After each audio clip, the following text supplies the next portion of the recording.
First of all, my name's Eddie Sipplen, and I am running for mayor to be the next mayor of the city of Akron. When I look at the city of Akron as to why I chose to live there, when I came there, it was a great place to live, work, and raise a family. At that time, I came to Akron for grad school, where I received an MBA in finance and a master's of taxation off of one degree, off of one scholarship. And I fell in love with the area, and I met my wife here. And while I've traveled and lived in other cities to pursue a career in corporate America, I had a successful 20-plus year in corporate America dealing with finance and tax matters. I reached a point where I needed a change in my life, and I decided to become an attorney, and I found that that was fulfilling. But while I went to school part-time at night for 4 years at Cleveland State, I still managed the tax department for a $2 billion company. So when it comes down to the credentials as to what qualifies me to run for mayor, I definitely have the financial and tax and educational background and the practical work experience to deal with that.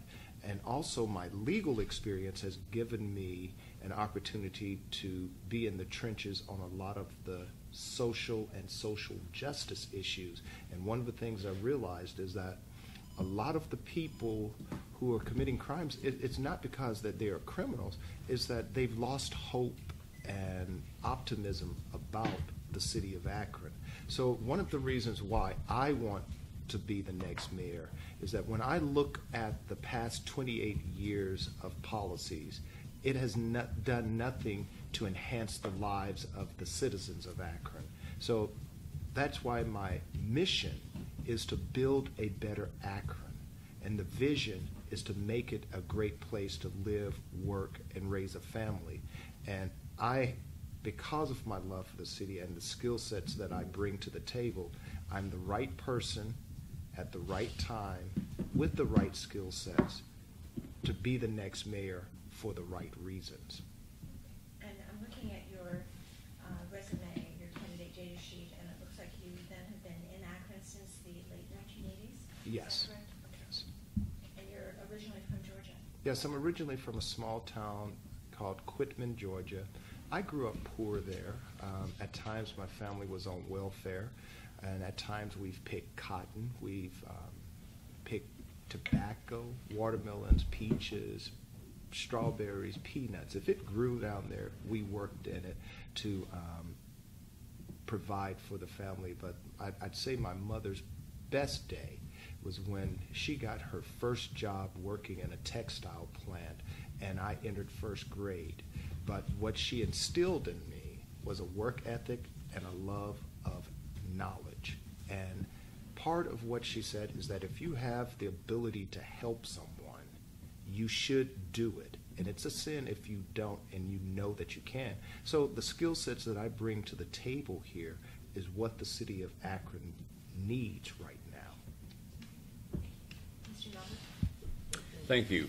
My name is William Melver, and I have not lived in Akron as long as Mr. Sipplen, but we moved to Northeast Ohio in 1987. I was working at that time for the General Electric Company, and we saw that this was a wonderful part of the country to raise a family. And about 12 years later, we decided to move to Akron to sort of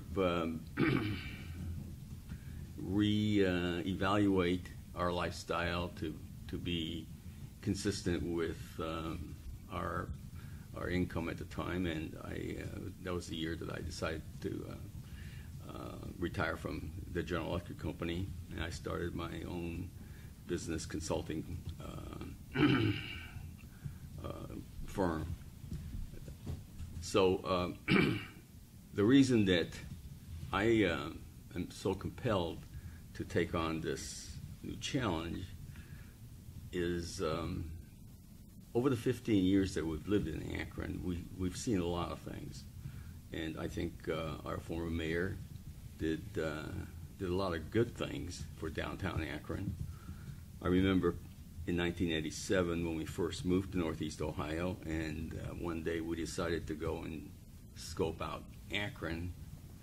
It was, and we wanted to have dinner in downtown Akron. The only restaurant we could find was Quaker Square. And, but since then, and a lot of credit goes to Mr. Pasquale for opening up Canal Park and some very exciting venues, restaurants downtown. So it's a much better place. However, I totally agree with Mr. Sipplen that in more recent years, I would say in the last 8 years, it has we've lost over 100,000 residents, and there are a lot of issues, and I think that once you have someone in control for that long of a time, it's just natural that things get developed, cronyism, nepotism, favors, and we see that in City Hall. And I've been saying this for the last 8 years. I joined the Finley campaign to try and unseat Mr. Pasquale. We came within a little over 900 votes of getting that done, and then I joined the Mike Williams team to try it again. So my feeling about the city is that it's been, some changes have been long overdue. Now, as far as my qualification, I'm an engineer. I have 2 degrees. I have a master's degree in nuclear engineering, and I have a bachelor's degree in mechanical engineering. I worked for the General Electric Company for 27 years, a little over 27 years.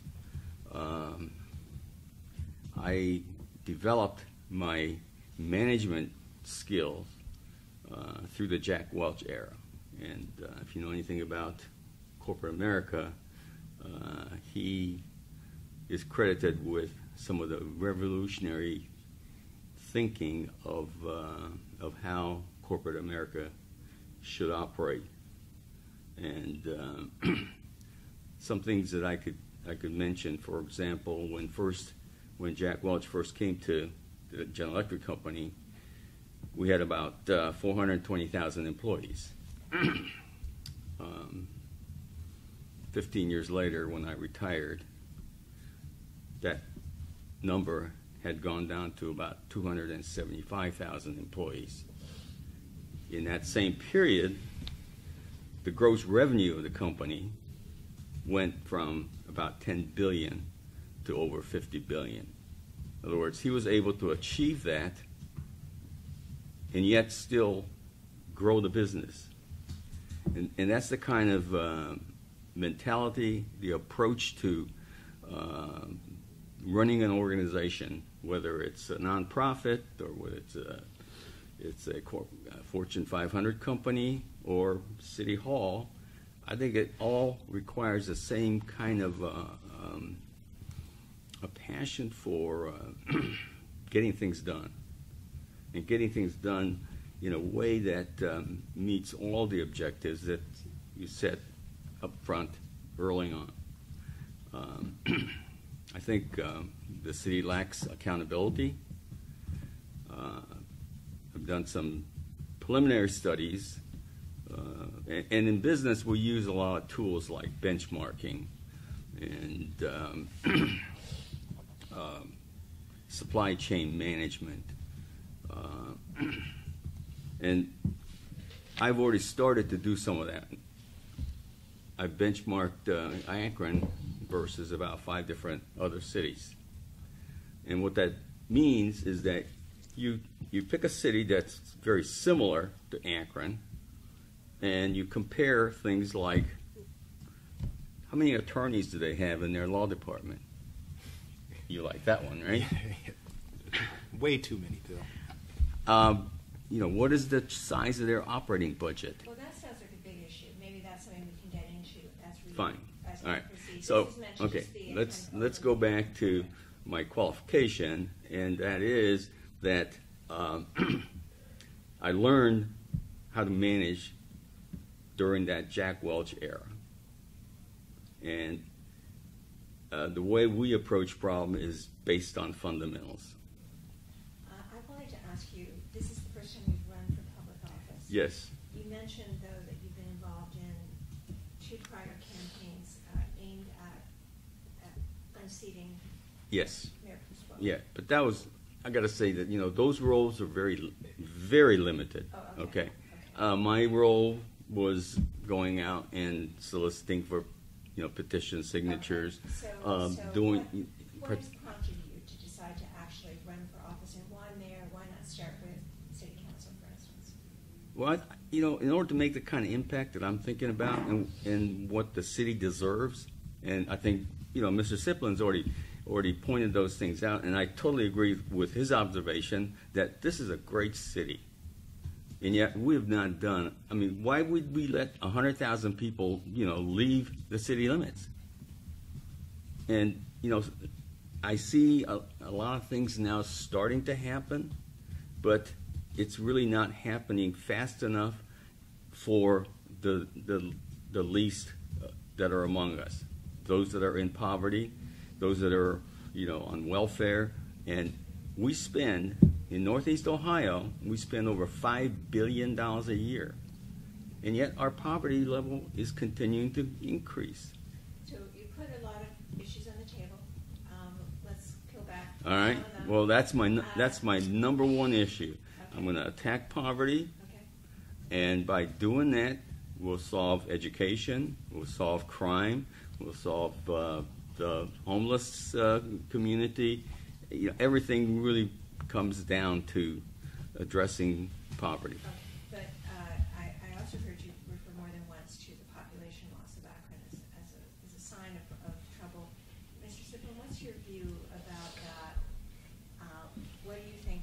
What do you think are the touchstone issues for the next mayor? Well, first and foremost, it comes down to creating jobs. And how do we go about creating the jobs? When people are looking to relocate to a new city or town, they ask 2 questions. How are the schools, and what's the neighborhood? What are the neighborhoods like? So for me, my priority is to work in conjunction with Akron Public Schools to help enhance the quality of the education that our children are receiving. We have an excellent program in Miller South. We need to roll that model out to each of the Akron public school systems. But the Akron public school system also has a great vocational program, because not every child is going to go to college, nor do they want to, while no matter what we want them to go to college or not, what we want them to do is receive a good quality education so that when they come out, they are real world ready to either go to college or go to jobs. The city of Akron has a $1.4 billion sewer project. Well, we can put our children in that pipeline through apprenticeship programs and enhancing those, and they can have a great job and a great career and start businesses if they know how to do electrical work, be a pipe fitter or a carpenter or electrician. So we have to enhance the school. The second thing that we have to do in conjunction with that is that we have to lift up our neighborhoods and increase the quality. If you look over the city's financials, you'll see in the mayor's letter that our priority is focusing on our neighborhoods. But when you walk around or drive around the city of Akron, our neighborhoods, there are some wards that look worse than Beirut or East Cleveland, for that matter. So where is the priority on the spending? So in my administration, in order to create jobs, I'm going to put spending back on our greatest asset, which would be our people, because that would be consistent with my mission and vision of making Akron a great place to live and work. Because one of the things that employers are looking for when they want to locate a business in a geographic region, they want to make sure that their employees have a good quality of life, because happy employees equal productive employees. And so it always comes back to jobs, because companies are always looking for that financial decision. Every decision an entity makes is a financial decision. So in order to get them to bring their finances to Akron, we've got to focus on the neighborhoods and our school systems. And don't get me wrong, the requirements for mayor requires someone to have management skills that I bring to the table, and possibly what Mr. Melver brings to the table. But having those management skills, the city of Akron is not a corporation. It's a community. So as a community, we've got to have a leader, someone who can bring everyone together under a common mission and banner. So under my administration, the decisions that are going to be putting spending first and foremost on the people, so that it's consistent with the mission of building a better Akron and making it a great place to live, work, and raise a family. You started out this answer there talking about the need to create jobs. So how would you do that? Well, I had just explained it to you by enhancing the school systems and enhancing the neighborhoods. But here's, just to go a little bit deeper, the city of Akron has 10 different wards and about 14 different business districts. Most of the jobs that are created at the local level come from local entrepreneurs. So in order to give our local citizens jobs, we need to create those false barriers of participation for the small entrepreneurs and businesses there. So the role of government becomes creating a business-friendly environment, cutting out the red tape. For example, if a company wants to locate its business in Akron and there's an old building that it's not cost effective to refurbish and rewire because of the new technologies, well, the city should take on the responsibility of clearing the land for them and providing them with land and creating a business-friendly environment. And I do support tax incremental financing, so we keep the land at the undeveloped tax rate, but that allows the company to make the appropriate capital investment in their company. The problem with the city of Akron, we have $950 million of debt on the book. It's the way that debt is structured, and that debt is structured over 41 different loans with different assets that have been pledged. Well, I know if Mr. Horrigan was here, we could ask him why he touts the mustard seed market as a success. Well, the mustard seed market, quite honestly, was a political decision that was made to place it there. Highland Square, yes, needed a grocery store, but there were other business segments within Akron that needed that financial support.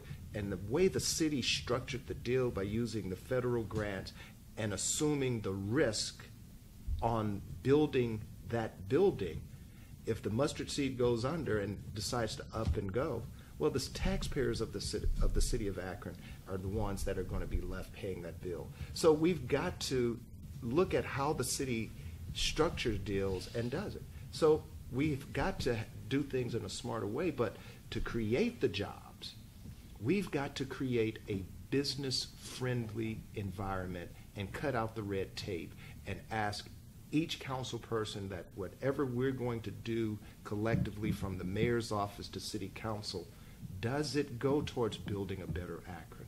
Does it go towards making it a great place to live, work, and raise a family? Does it put our citizens first?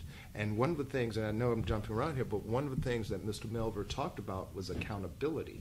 Right now in Akron, there's a distrust between City Hall and the citizens. So one of the things that I will do is offer transparency in the city's finances and put our city's checkbook online so that anyone with a smartphone can look to see who's getting the money from the city revenues, who's getting the contracts. And once you start following the money, there's a reason why the other side invested a lot of money in ensuring that Dan Horrigan won the primary.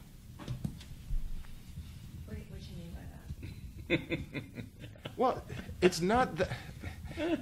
To elaborate, well, here's the thing. Let's make no bones about it. There was close to about $600,000 invested in the Democratic primary. It's not that he's a super qualified person.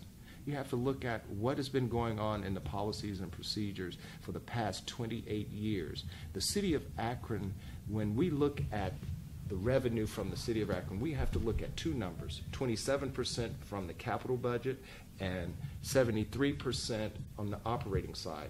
When a city has close to about $600 million in revenues, and there's difficulty at when you ask a question, well, who's getting the contract? You either have to hire an attorney to fight a public records request. What are we hiding in our books and records? That's what I'm saying.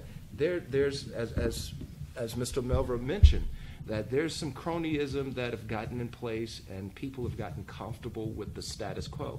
It's time to shake it up and have a government that's going to be accountable to the people. Mr. Melver, this issue of population loss. Yes. I know that you listed poverty, attacking poverty as your number one priority, but just looking at Akron's population loss, of course, it's an issue that Cleveland is facing. A lot of communities in Northeast Ohio, as we see people moving out to the suburbs. But what specifically for Akron would you want to implement as mayor? Well, I think that we have not done a very good job of marketing the city and telling the outside world what a great city we have here. And that starts at, it's a very broad topic, but it starts with trying to keep the new graduates from the universities to stay here and look for opportunities, all the way to, a more friendlier environment for, everything from senior citizens to the average worker that's trying to struggle and make ends meet. One thing that win or lose, I am working on projects that excite me and gives me passion. One thing I'm doing is I'm working with the University of Akron to see if we can get the university to design a curriculum with the collaboration of the major employers in the city. And if a student signs up to this curriculum and gets accepted and completes the curriculum, he or she is guaranteed a job. Okay, that's one project that I'm working on with Ian Schwarber of the University of Akron. He's the Director of Resources for Creative Learning, Civic Engagement, and Entrepreneurship. We've had several meetings already on this topic. I'm a SCORE counselor, and I don't know if you know, SCORE, the Akron SCORE office ranks in the top 5 in the nation in terms of giving business advice to entrepreneurs and people who want to start up, and our service is completely free, and yet very few people know about it. We haven't done a very good job because we don't have a lot of money to market it. So now I've approached the Knight Foundation, and I said, look, you've got this Knight City Challenge, and you're making these awards to these interesting projects. Have you thought about recommending each project should have a SCORE counselor to be your mentor, be your sounding board, and walk beside you so that your business idea will succeed? I look at fundamentals, all right? So here's an example of how I look at creating new jobs. North Hill, fastest growing Asian and populations coming from Nepal, Bhutan, Myanmar, and soybeans. Soybeans is the number two cash crop in Ohio. Okay. Now, I'm Asian. We eat a lot of tofu. Okay. I don't know if you eat tofu, but next time I'm sure you do, because all right. Next time you buy tofu, flip it over to see where it comes from. It comes from California. Now, tofu comes from soybeans. It's the number two cash crop, and yet we don't have a tofu factory in Akron. Why not? That's the kind of project that I would support, and I'm sure if we approach the Night City Challenge, they may get interested in funding something like that. We got the workers right there in North Hill, you know. In Japan, you can go to a store and buy a cake of tofu by just dipping into a tub, and it costs about 50 cents. You know what a piece of tofu costs at Acme, right? Almost $3. I mean, there's huge margin in that. It has to come all the way from California. So it's those kind of things that it gets me excited, and it would create jobs. And that's just one example. I'm sure there are lots and lots of those. Okay. So So I'd like to switch gears just briefly. Sure. I forget actually which one of you mentioned the sewer district project. I mentioned I that. think that was you. One of the issues that, we... let me just interrupt for a minute. Okay. Mr. Sipplen and I have already met several times, and we've talked about these issues, and we agree on a lot of these things. Okay, so and that's why Has there been an occasion where the three candidates were all together? No. Well, as an independent, we came into this battle with one hand tied behind our back, because we were not invited to participate in any. I'm referring to the arts. Was that a debate? I guess it was a debate. Well, it was an event that was held by, and we were invited, but when we showed up, turned out we were not invited, and we were not, invited to participate. Sitting, and that's when Mr. Williams was still in the running, and they spoke, and I just found it very disturbing, because I felt that they really didn't know what they were talking about. I think at one point the question was, do you support the Akron Symphony? And I think it was Mr. Williams that said, does it count to go to the open air concert at Lock 3, which is free, To me, that's not supporting it. To me, supporting it is writing a check. And, so... Okay. So I'm getting... Although, in fairness, it sounds like this was during the primary campaign. It was during... It was partisan primary time, and right. we weren't running at partisan Yeah. primary. So just... But let me clarify some things, because I've been unopposed throughout the primary. One of the things that I've taken on in my campaign is to listen to everyone. And I've been holding town halls. And while Mr. Melver and I have had conversations, there are things that we agree upon, and there are things that we disagree on from it. But I do respect his right to be part of the dialogue. That's why I reach out to hear what he has to say.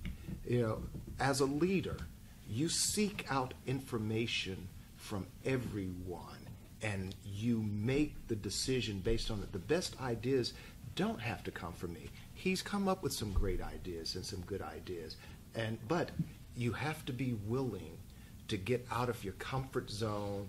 And I'm not intimidated by reaching out and talking to Mr. Melver, because I know I'm confident in my skill sets and what I bring there, because ultimately we're trying to do what's right for Akron. And if I'm running for the mayor of Akron, I've got to listen to not only what the constituents say, but I have to listen to what my potential opponents have to say, and there's some value in that. Well, you've caused me to change gears just a bit. I'll come back to Yes. the sewer.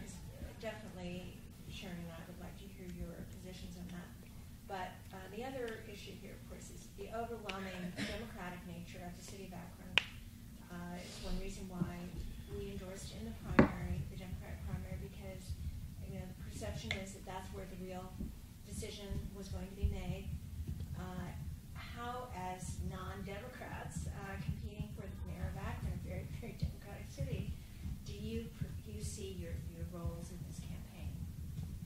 I'll start. First and foremost, one of the things I would tell you is that with my message, people now get it, that right now they need someone competent and qualified to run the city. Plain and simple. The problems that the city of Akron is facing right now is not a Democratic nor Republican problem. It's a problem facing every citizen there. So if people want to keep the labels of Democrat and Republican, well, my thing is they're committing political insanity, and that's voting for the same people who are going to administer the same policies and expecting them to do something different. What I bring to the table is a new and fresh set of eyes, a new set of ideas. Not for one time do I think that I have all the solutions, but here's the thing. I have the right skill sets to analyze and be critical of what's best for the city. I have the right temperament of listening to new and different ideas, and I reach out to people to help educate myself on what are the issues there, because being mayor of Akron, no one knows it all. But what I do know, it's time for a change, and with what I bring to the table, I represent that change. And what I found after the primary, people were like, well, gee, there is another person out there that we like, and he's sincere, and we can tell that he's not giving us a politically correct answer. He's exposing himself. He's taking a risk. That's what I'm doing, because a leader takes risk in order to do what's best for his people. I learned a long time ago that the man at the top shapes the character of the people up under him. And if I'm not willing to be open-minded, because it gets back to what we alluded to earlier, in a heavily Democratic city, the same people that financially back Don Plasquelic are the same people that financially back Dan Horrigan. And it begs the question, why? What is there? Why are they doing that? Mr. Melver, how would you respond to that question?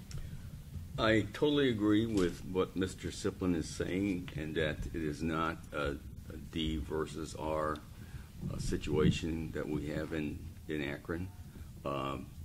We don't have the things like the abortion issue or the Planned Parenthood defunding. Those are discussed at the national level. At the local level, it is all about what's in the best interest of the citizens of Akron, and that's why I'm running.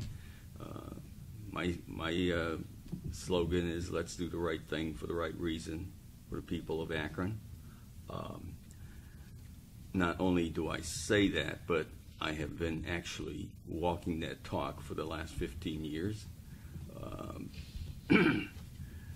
I serve as a moderator of a small funding organization called Self-Development of People, and through my role there, I have given funding to a project called Not Wasted, which is part of the Tri-Ministry, and these employ ladies who have come out of incarceration, and these ladies are taught how to sew, and they create shopping bags, dog leashes, billfold, and it has gone absolutely viral. I mean, it just started about 3 years ago. We made our funding about that time. We funded $4,800. Just last year, they got a $50,000 grant from the GAR Foundation. That just goes to show you that that's a good example of the kind of things that is going on even in the ranks of the impoverished and inner city people. I'm heavily involved with the reentry program. I attend their weekly meetings at South Street Ministry. I also sit on the foundation board of the West Akron Kiwanis. We fund the Akron Youth Symphony. So through those activities, I've demonstrated that I really care for this city. And since I'm retired, I'm able to do that. Mr. Sipplen is still in the middle of his career, so his spare times are more limited, and he's got a fine family. So I had the luxury of being able to do those kinds of things. Volunteering at the SCORE counseling office, another example. So these are the kind of things that I think is really important, and it shows the character of this city, that the people of this city are just so generous. I'm going to stop you there because I'd really like to move on to a few All right. other issues Sure. before we run out of time. All right. Sewer Yes. problem. Yes. The city is under an EPA mandate. Right. And the federal judge has lost patience, Yeah. at least with the former mayor, and that's going to be a difficult issue to deal with for the incoming mayor, and the prospect of a very big rate increase is on the horizon. Well, it's already there. I don't know about your water bill, but my water bill has gone up 100%, and most of the other folks Yes. I talked to, their bills have already gone up. So, I think bigger increases may be Oh, on the horizon. absolutely. Yeah, the city's already said in court filings that that increase will not come close to covering the cost. Yeah. Yes. So, what is your position about how to deal with that situation, Mr. Melver? Briefly. Well, like an engineer, I've studied this, and I've looked into what other cities are doing. In Philadelphia, they started a project incorporating the AmeriCorps volunteers, and they started this about 2.5 years ago. Okay, and so I've already started to look into this to see if we could do something similar here in Akron. Now, it's not going to even touch that 1.4 billion. Okay, either Mr. Sipplen or I come into this office, we're going to inherit that problem, and there's a lot of solutions that are already being implemented. I'm certainly not going to turn those around.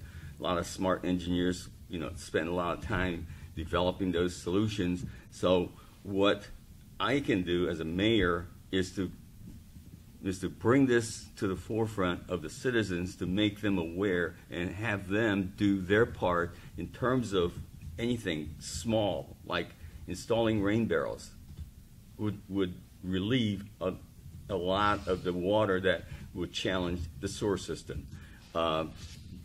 Building gardens that are more absorbent to the stormwater. And I would get these good ideas from Philadelphia, which has already been doing a lot of this, and it's been very successful. So those are the kind of things that I would try to implement in the city. Well, thank you. First of all, we have to understand the nature of the problem. The city sewer problem did not happen overnight. It started years ago, and actually it happened during the time that Mr. Horrigan was on council, and he decided to get out of council and go to the county clerk's office. Years ago, when the city sewer problem reared its ugly head, it cost us maybe $300 million to deal with it.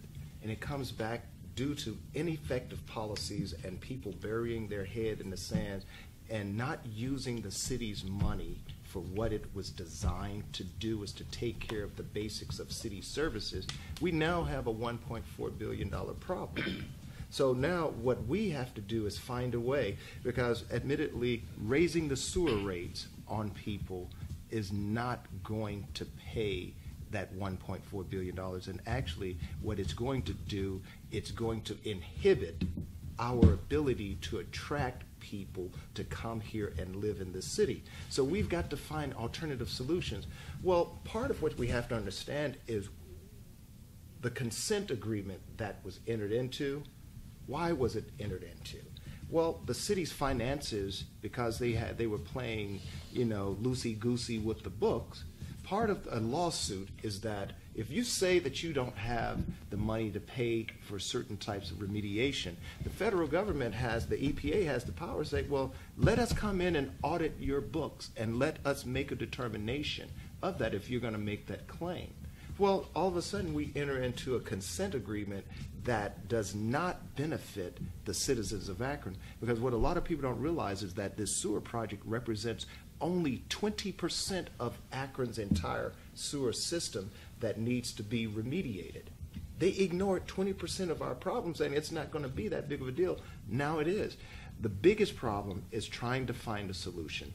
There are green alternatives out there that can help defray some of the costs of that. And what we've got to do is repair the relationship with the EPA and with the judge handling and take the ego out of it and bring back to, let's make decisions that are going to benefit the citizens of Akron. There are other cities around the country that have had to face with that same EPA mandate. There were solutions that they've already implemented that are cost effective. There are new technologies that are coming out. It comes down to, it's all in how our city has handled this problem. They've ignored it, and then when they got called on it, they want to blame the judge, blame the EPA, whereas the blame should start with us, where we did not address it when it was a cost-effective manner. So as mayor, I've got to find and look at ways of not raising people's taxes or raising the sewer rates, because our senior citizens, there are people who are on fixed income who can't afford to do that.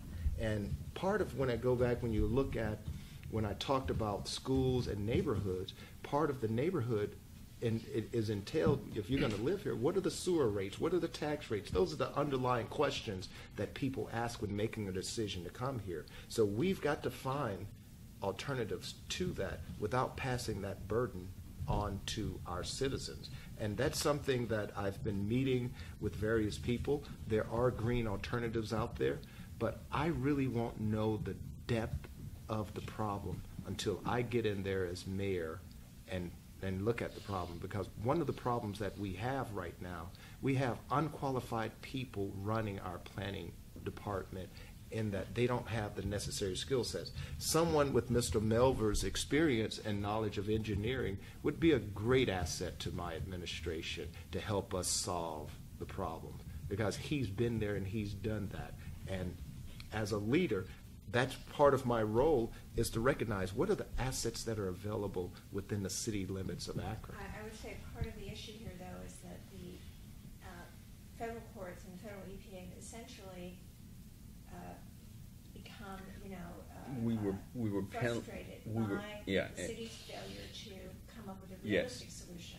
So they have essentially told you what the solution is going to be, and they've calculated how much they think your ratepayers can bear, and you haven't actually reached that level yet.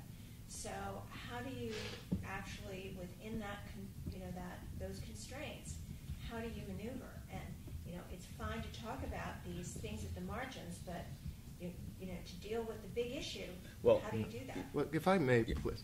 When one of the things that, for me, the practice of law is a second career. And when I did my internship at First Energy, one of the areas that I dealt with was dealing with the brownfields and dealing with the EPA. And yes, I bring a certain skill set to knowing how to negotiate and look at that. It is a problem that with anything with the litigation, there are always avenues of doing things a little bit differently. Now, the problem that we've had as a city is, rather than face the problem, we'd rather litigate the problem. Let's take the path of least resistance. I think that the EPA and the citizens of Akron want the same thing, which is a zero emissions in our sewer system. That doesn't mean that we have to be adversarial with it. We can find real-world solutions to do that. But keep in mind, this was not created overnight, and even with reading the court documents, that gives me a little more insight to it.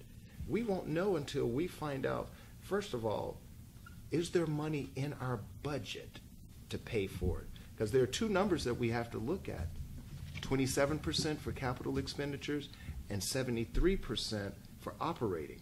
And out of that, we've got to find a way, out of that 73%, to match our spending with the revenue so that we don't pass any additional increases on to the citizens. And what that means is that we may have to reevaluate how we do business. We may have to consolidate with other agencies to enhance our buying power to get economies of scale, or we may have to consolidate some departments. But we won't know, I won't know what the actual solution is until I get in there and be able to look at it. But one of the things I can tell you is that one of the reasons why we're here in this problem is that the city's money has not been properly spent on the basics of city services. Part of making Akron a great place to live, work, and raise a family is that we've got to get the city back to the core function of what city government does, is providing for the basic services of the citizens and providing for our needs, not necessarily our wants. And once we get our needs taken care of, we can focus on the wants.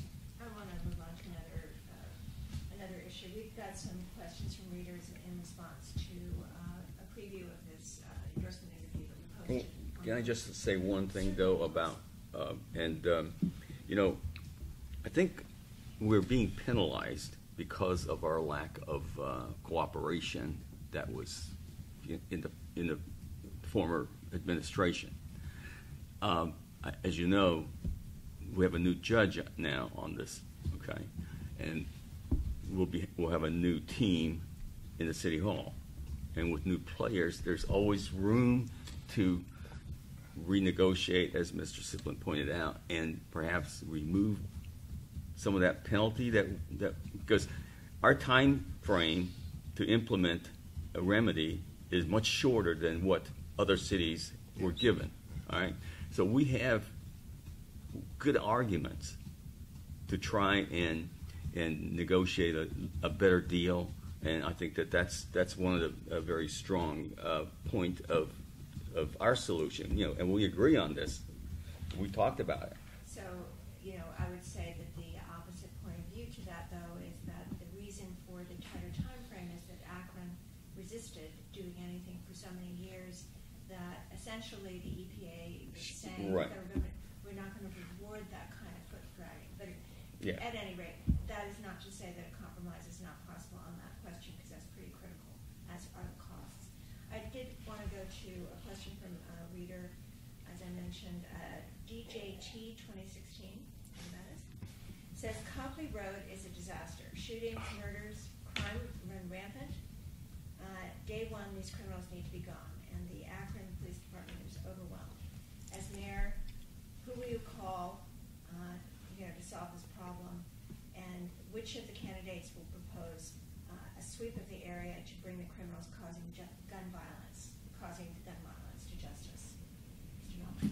I just attended Ward 4 meeting 2 nights ago, and this was a huge topic, and it was widely discussed, and the residents are absolutely on the money, and this is a hot topic.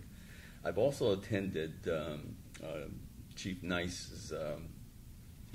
He has an event called Coffee with the Chief, and I listened to him, and I feel very strongly in my heart that he's doing all the right thing for the right reason.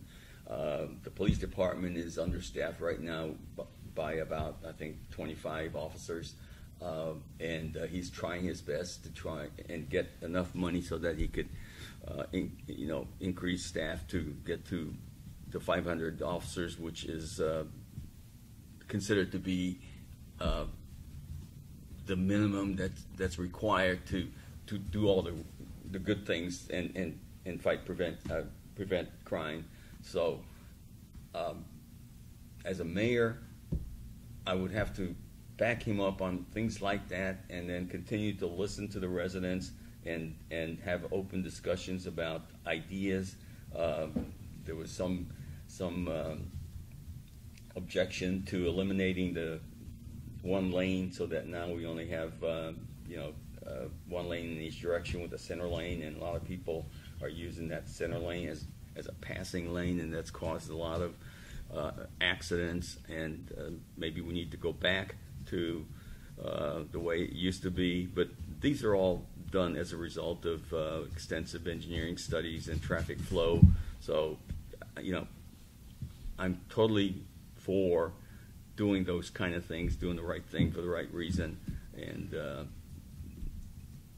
I guess that's all I can say, really. I don't have any solution that I would offer. So there was a recent levy that was defeated that would have... Yes, right, yeah. Why do you think the citizens voted that down if there's such an issue with crime that's a concern? I don't think that they fully understood the technical basis of that levy.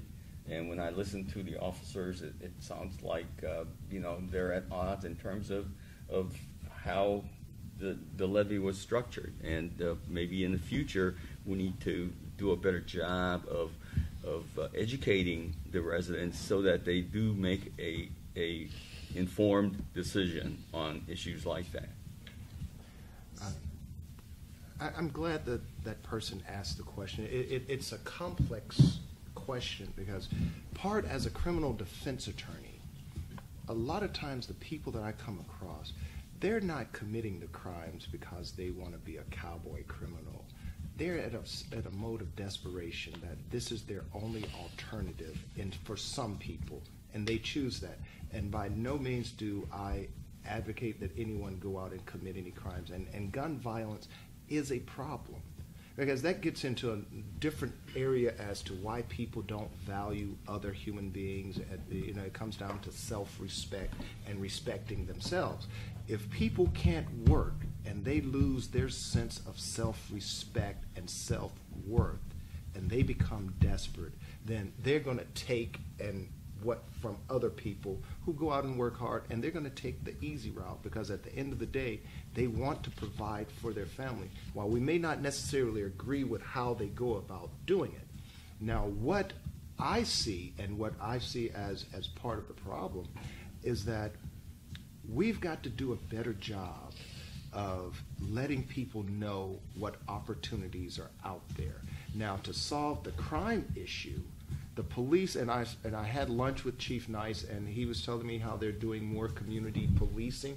That is a step in the right direction of getting people to know who the police officers are, and they can know who the citizens are. But part of the problem that comes in is that because the police are understaffed, and it's a labor-intensive business, from a city financial standpoint, we've got to find that right balance of what's the right amount of officers for what we can afford. We've got to be efficient in the utilization of our resources. But one of the things that I will definitely put on the table is that we need to have more community policing. Our police officers need to have more training hours. Right now, I believe they get something like 8 training hours a year. We need to increase that so that they can deal with issues of how to relate to people and deal with that. Because once you get the community to trust you and know that the only time that they're not seeing you is when they're coming there to solve a crime, but you're actually active and involved in the community, well, they're going to trust you. But by the same token, too, it's going to require that the community take an active role and stand together and work with the police department to solve a lot of that. One thing this questioner asked specifically about, and I sort of shorthanded it by saying reach out to others, but questioned whether you would partner, as the Cleveland Police Department has done, with federal authorities to do sweeps in high crime, high violence areas. And is that something that I think we're already doing that. needs to do? I think we're They're already already doing a yeah, lot of that. especially heroin right now is gone rampant in parts of the city, and we definitely need the federal arm of crime prevention to assist in that. So yes, I think But that's. see, part of what's being done now is that you are reacting to the symptoms of a bigger problem. If we bring jobs, economic opportunity to people, give them alternatives, and let them know that they are valued, and that the city is going to help them and support them of making their communities better, give them an opportunity to add value in the community and develop that sense of self-respect, we're going to see that they're going to take pride in their community. But here's how we go about realistically addressing the solution. The City of Akron's charter calls for a Human Rights Commission, and that commission is to serve as in an advisory role to the mayor, to apprise the mayor of what's the best way to solve the solution. And I believe it's, and I have a lot of numbers running through my head, but it's comprised of about 15 to 20 members from the community, from executives to everyday retired grandparents, to where they look and address and come up with that solution. We don't have to look outside of Akron for it. We need to get back to the basics of our city charter and involve and reenact these commissions so that they act in an advisory role to advise me as the mayor as here's what we see the problem is and here's how we can solve it. And then my job is to make sure we get the resources to accomplish that. Terminal Corruption has a few questions. He uses Terminal Tower as his signature, or her signature, so I assume maybe it's not an Akron resident, but we don't know. He or she asked first, how do you feel about regional government partnerships? What would Akron gain if it worked with Cleveland? How about if it worked with its neighboring municipalities and governments? So how do you see a more regional approach helping the city of Akron? I can start from an immediate impact. The city of Akron right now, because of our financial commitment, we've got to reprioritize our spending.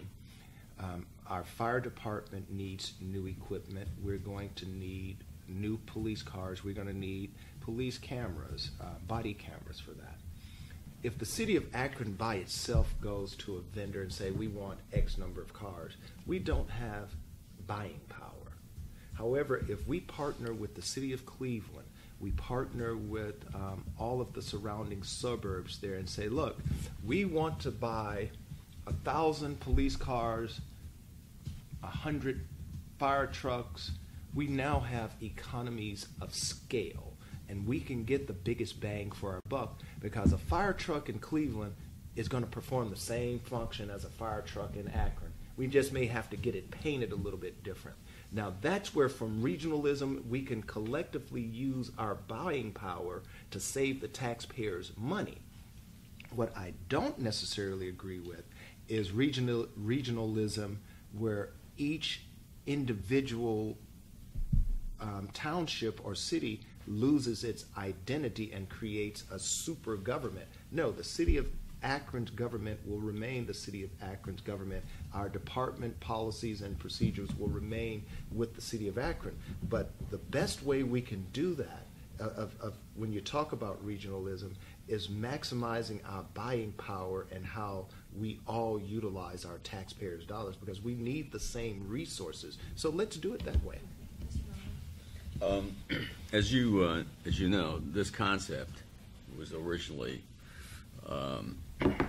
developed in the businesses, and that's where you got terms like downsizing and re-engineering, and at GE, one of the things that we did was originally to look at our core competencies, and you protect your core competencies, and everything that fell outside of that you shed to other experts that can perform those functions.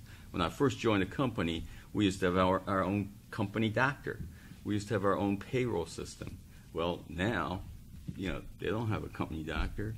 They outsource that payroll to ADP. So using that same concept and these collaborations of joining forces to reduce costs always works if it's done right. It all boils down to the implementation. And I've seen many good ideas just go bust. Now, in Akron,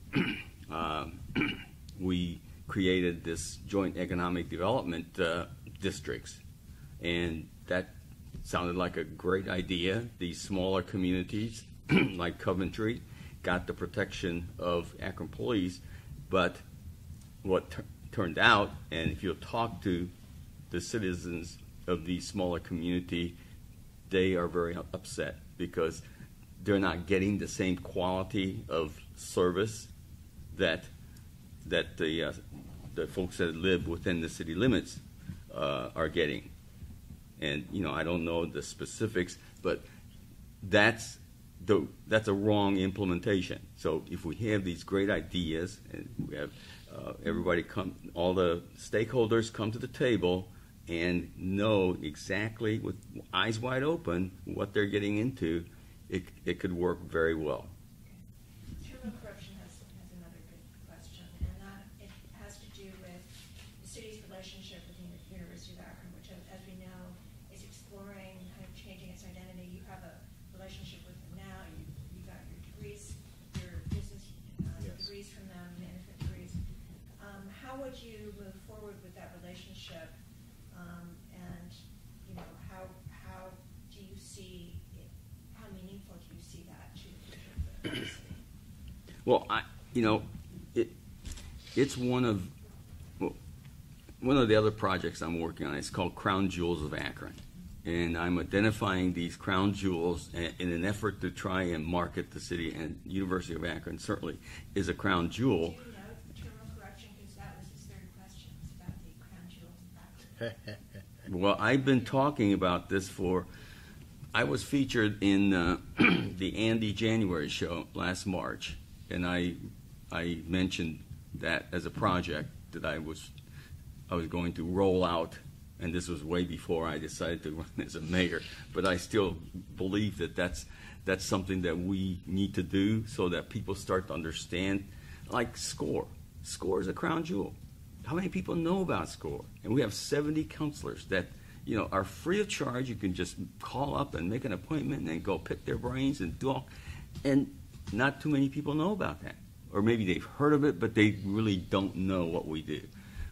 So the University of Akron Law School, now there's a crown jewel, because my daughter graduated from the University of Akron in law school in 2001. And it was a bargain compared to other schools, of very high quality, like University of Texas, as a nationally known for its. But the students that graduate from the University of Akron Law School ranks right up there.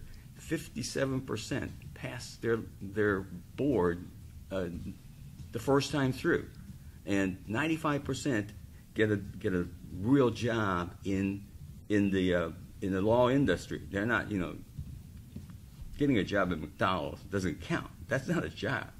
You may say I graduated from the University of Akron and I got a job, but no, 95% get a job as a paralegal or some related profession in the system. And with those kind of statistics, the money they charge for tuition is a bargain. So what would you do as mayor to... I would, this, and I think that Dr. Scarborough, bless his heart, I think his heart's in the right place. He is in a situation where he's compelled to come up with a great idea, and he needs some mentoring. He needs some mentoring. I wrote him a letter saying, look, what if you put your priority on making the University of Akron the first university in this country that can guarantee a job. You come here and you get a degree here, we'll guarantee you a job. And that's the program that I mentioned earlier. You do that by collaborating with the Goodyears and the First Energy and Smucker Company. These companies, they have to hire people every year because people are retiring, people are leaving for greener pastures, and they have a succession planning. And every good company has succession planning, and they are studying, okay, who's getting ready to retire? How do we... And how did he respond to your letter? He never did. Okay. He never did. Okay. So maybe if you become mayor, he will answer your letter. Maybe. Well, okay, first of all, what I think what's going on with the University of Akron, because as I would agree with Mr. Melver that the University of Akron is the signature university institution of higher learning for the city of Akron. And the city of Akron, I believe, should have had a better relationship with the university, such that a lot of what I see Dr. Scarborough has had to the tough decisions that he's made. He's shown a leadership skill that, no, a leader does not make popular decisions. He's making necessary decisions to ensure the viability of the university long term. When I become mayor, I'm going to be faced with having to make some tough decisions on how do we use our city's limited resources. By building and maintaining a strong relationship with the University of Akron and making sure that reputation doesn't get tarnished, the reputation of the city of Akron doesn't get tarnished. And that means that I've got to bring the stakeholders to the table. We've got to bring the university. We've got to bring the Goodyear, the Goodrich. We've got to bring the First Energies. We've got to bring all of them to the table along with our city council people and say, look, guys, here's the mission, is to build a better Akron, and the vision is to make it a great place to live, work, and raise a family. What can we do from a city standpoint and private industry standpoint to help support our signature institution of higher learning? It's a tough call because I don't know what he found in the finances, but I have to applaud him by being a leader and making the tough decisions and taking the criticism. That's what a leader does. And I know that I'm going to possibly be faced with some of the tough decisions when I become mayor. Well, we're pretty much out of time. John, did you have anything? Yeah, one thing that I was going to raise is the issue of the school district. You know, a little over 10 years ago, taxpayers voted to raise income tax in the city to pay for a program that would replace all of the district's school buildings. What do you think about the continuance of that program now that it seems like the financial momentum has run out? A lot of people are still waiting for schools to be built. Do you think that was a good decision, and is that a good way to continue to proceed with revamping the school system? Well, John, here's how I look at it. The city of Akron has spent $800 million on buildings, and we have not gotten a good result in terms of raising the quality of education for our children. I know that I've looked at it, and part of what I'm trying to reconcile is the legal issue, because if we look at the city charter, the income tax revenue gets split into two numbers, 27% for capital expenditures and 73% for operating. Now the question becomes is that does that 0.25% and the way it was sold to us and passed to us, does that go against the city charter? Because if we can find a way with the city within that to put money back into the kids, keep the schools open, and so, or have them available so that a lot of nonprofit organizations can have access to the community learning centers to help enhance the education of our children. I'm trying to find a way, and I'm still doing the legal research on it. My think tank says, no, you're wrong, Eddie, on that, but I happen to disagree that if it was put to us as an income tax revenue, we should be able to divide it up 27% for capital expenditures, which should go towards building the buildings, and the other 73% what we can use is investing in our kids and raise it. But we've got to look at the demographics, and one of the things that I would say is that I did not like that concept to begin with, but we're stuck with it. You look at some of the older schools around Summit County. The children are going to schools and buildings that are 100+ years old. Someone got sold a bill of goods thinking that build something new, it's going to change the quality of what's coming out. No, we could have better utilized that money by investing into the teachers and the children to make sure that they had the resources and put more money in it. But then again, there wouldn't have been as much revenue for people to pay out by refurbishing a school that already existed.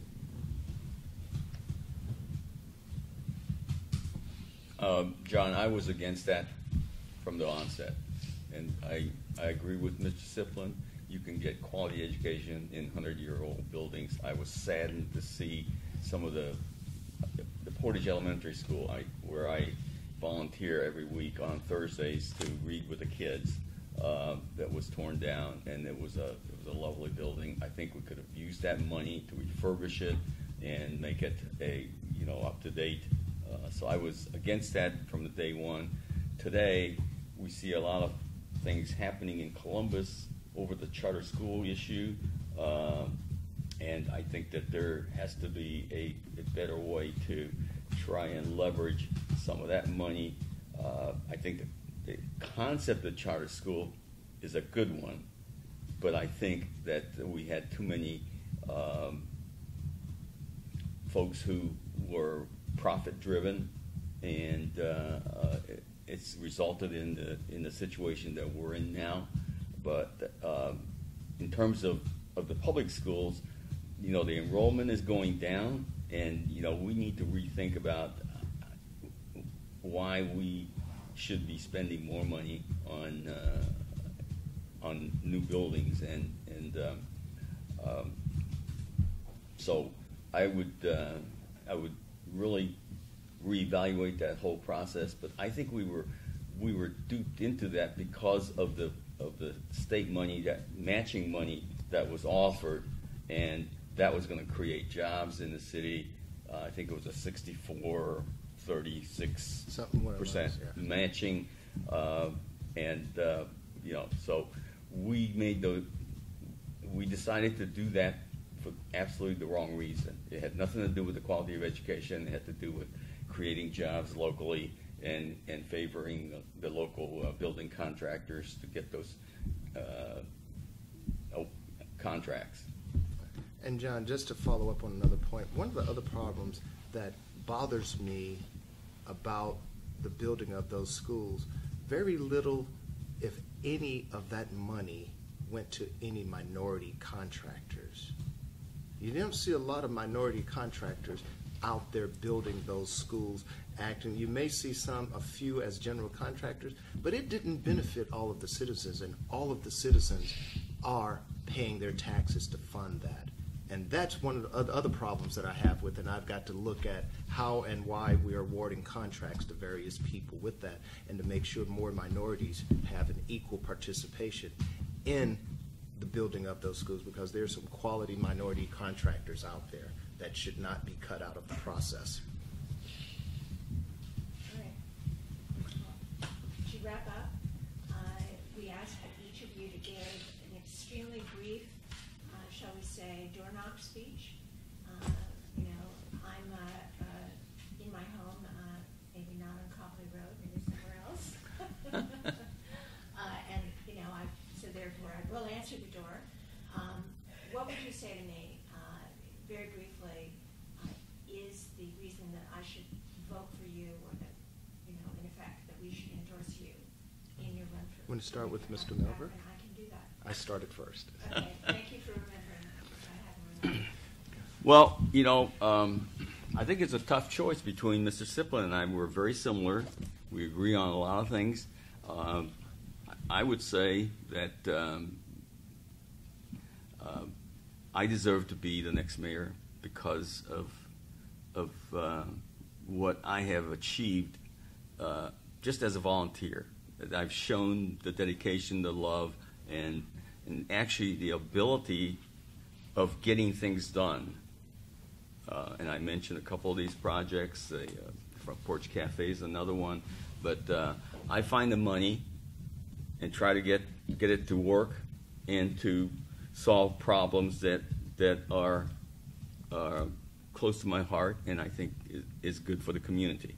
And in a perfect world, I would become the mayor, and I would reach out to Mr. Sipplen to be my law director, and slash and dash that department down to where we can save some money. Maybe we get a little less on the operating side and more into the capital spending side. You know, I think there's a lot of ways to save money on the operation expense of the city. And again, poverty, I think if I can solve the poverty, we can solve crime, we can solve jobs, and we got the money. We're spending $5 billion every year on social services in Northeast Ohio. I'm sure Akron gets maybe 20% of that. $1 billion? $1 billion would go a long ways towards all these things that we could accomplish as a community if we can be a little smarter and a little more fiscally conscientious in how to get the thinking in government is they don't look for a return on investment.